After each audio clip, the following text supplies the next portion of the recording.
begins Tuesday at 9 on 4.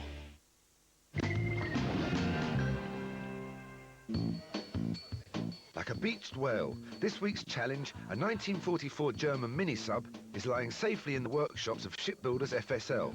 And it looks like the whole workforce is interested in the latest job.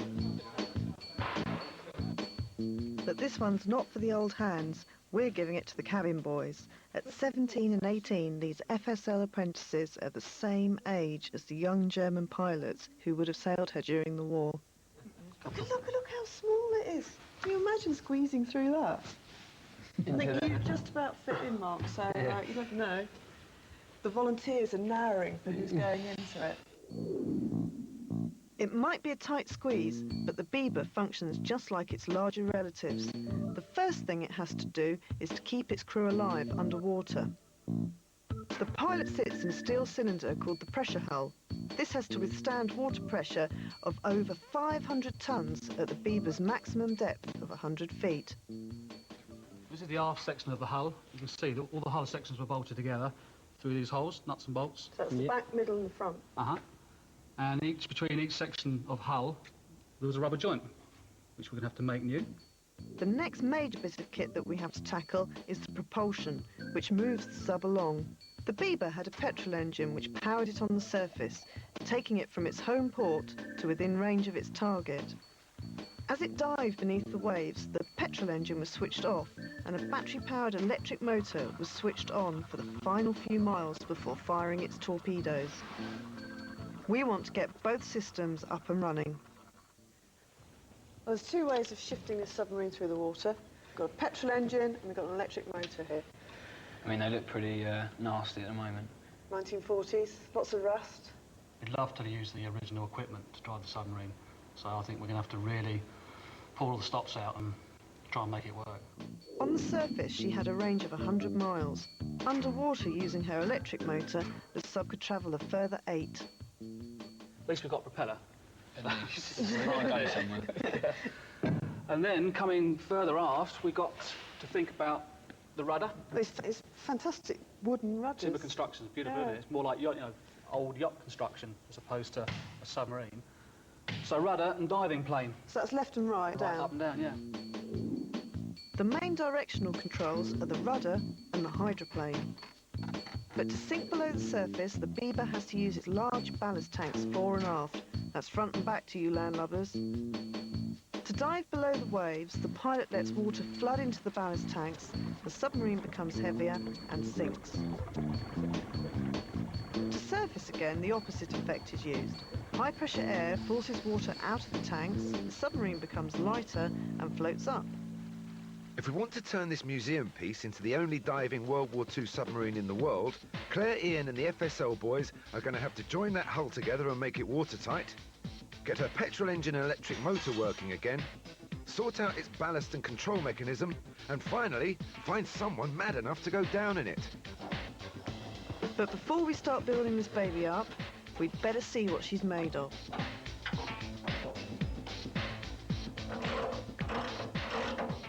Because we haven't got any plans, we're being really careful to label everything up so we know what it is and where it came from. What's that then? That's the forward ballast tank strut brace. Cheers.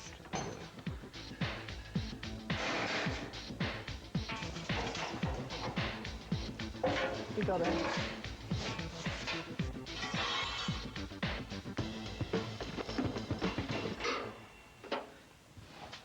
I can't believe what a small space you're supposed to be sat in to work in this thing.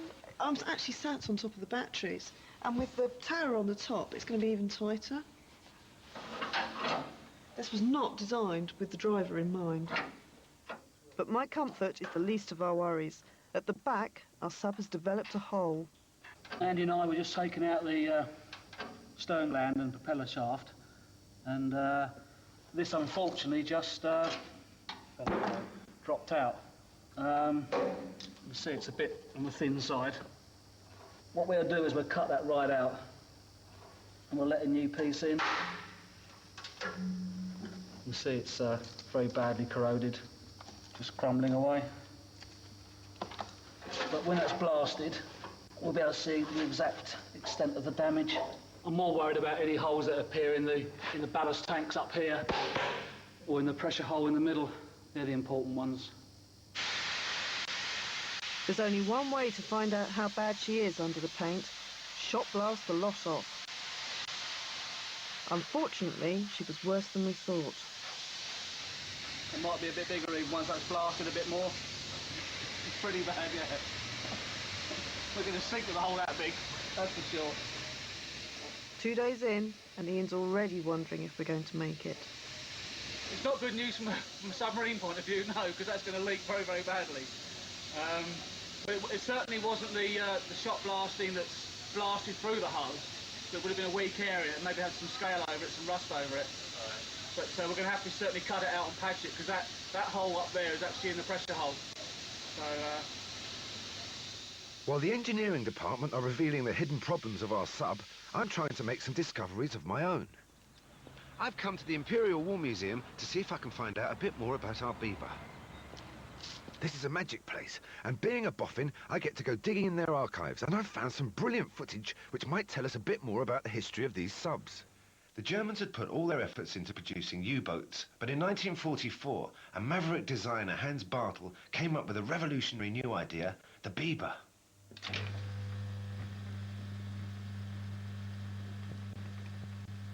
I've discovered that the Germans' plan was to launch hundreds of beavers from the French beaches to get in amongst Allied invasion ships. With their twin torpedoes, they would pick off targets loaded with soldiers and supplies. Chaos, confusion, and carnage would result. The plan was conceived at short notice. The beaver went from drawing board to factory production in an incredible 8 weeks. This urgency meant that the beaver was put together from whatever materials the factory could get their hands on. It's why the beaver ended up using a standard truck engine which ran on petrol, the Opel Blitz. Well, Matt, how's this lump of an engine doing?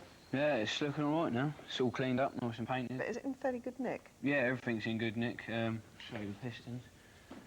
Well, this is the rockers and the camshaft and the heads. So all come up pretty nicely, all working. I've done a good job. It's all looking very clean and very new and very shiny. Very workable. Is there much wear on it? No, not at all. If you ever look at the pistons, as you see, there's not much wear at all. There's no scorching. It's hardly Still done got any the miles, rings. is Exactly. it? Yeah, it's probably only a couple of hours use. So could you get it running again? Mechanically, yes. Yeah, everything's there. Well, that's some good news. I hope that our electric motor is in good nick as well, as we're going to need it if we're going to dive beneath the waves. Hence my trip to Waiko, who will give it a complete overhaul. Well, what do you think then? Second World War, German engine? Certainly an old beastie. I think it's older than me and Terry put together. This. It may be old, but this motor is definitely not worn out. You look at that, there's areas where it's not even run. All the evidence suggests the frame and the brushes which carry the electric current into the motor are in surprisingly good nick. However, it has been sat around gathering rust and dust for the last half-century. A quick session with the sandblaster should sort that out.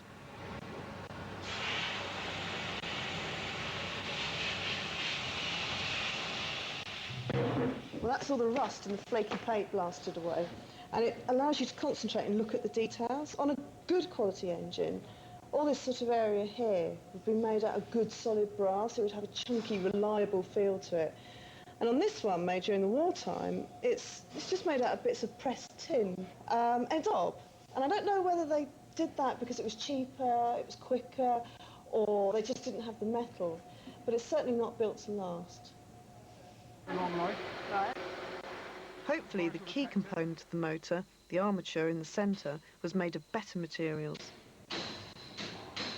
Oh. Believe it or not, we're dipping the whole thing in a vat of varnish. The idea is that it will soak in, effectively re-insulating it.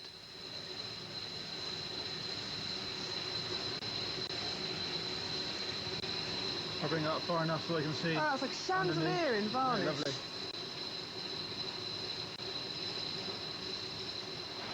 Next, we've got to cook it. Steady. All right. That's it. You're not going to leave me in here, are you? I'm not going to leave you in there. Slowly roasting on gas mark It gets 4. very hot in here. Well, Terry. After an overnight bake, our re-insulated and rebuilt motor is back in Portsmouth. It's got the WICO seal of approval, which means they're confident it will work. Absolutely lethal, though. Look at that. Completely exposed if you want to put your finger in there. Well, don't do it then. Oh, I'm not going to. That's fantastic. Right, no excuses now. Got to make a swim. Yeah. But an electric motor is no good without its batteries. This lot date from the 1940s, so who knows if we can bring them back to life.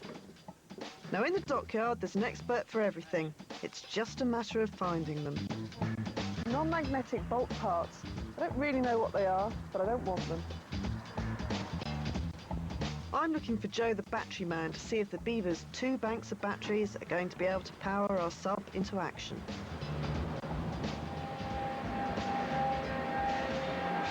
This has to be the right place. Hello, Joe. Hi. I've been reliably informed that you're the man to see about batteries. And I know they're in a bit of a state. Well, I can tell that, just look at them. But do you think we can get them going? We could have a go. Yeah? Think you can work a miracle on this one? Actually, there is a small reading on there. Really? 0.5 Of a volt. of a volt. Well, that's got to be a good sign, isn't it? So there must be something at the bottom. Pick one. That's pretty spectacular. The last time those batteries were charged, we were fighting Hitler.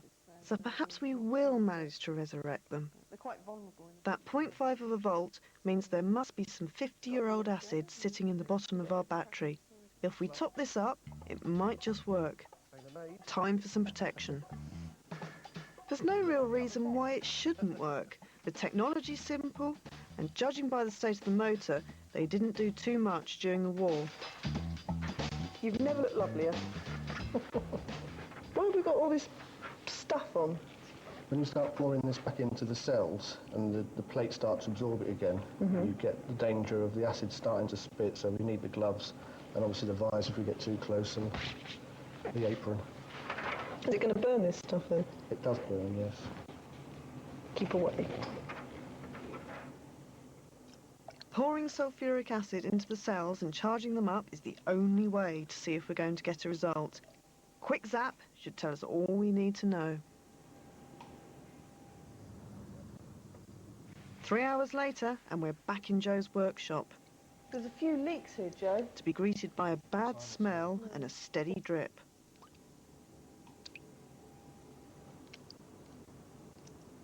The batteries that we've filled with sulfuric acid are leaking. There are cracks in the cell walls. Cracks actually run all the way down the casing. Oh, it's not just where stuff's been dropped on the top, it's actually split all the way down. So technically speaking, they're knackered. This isn't going anywhere, is it? No, that's it, I'm afraid.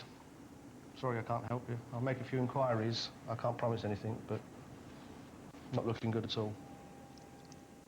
Without a battery, we can't run the electric motor to dive underwater. That leaves us the petrol engine, which can only be used on the surface.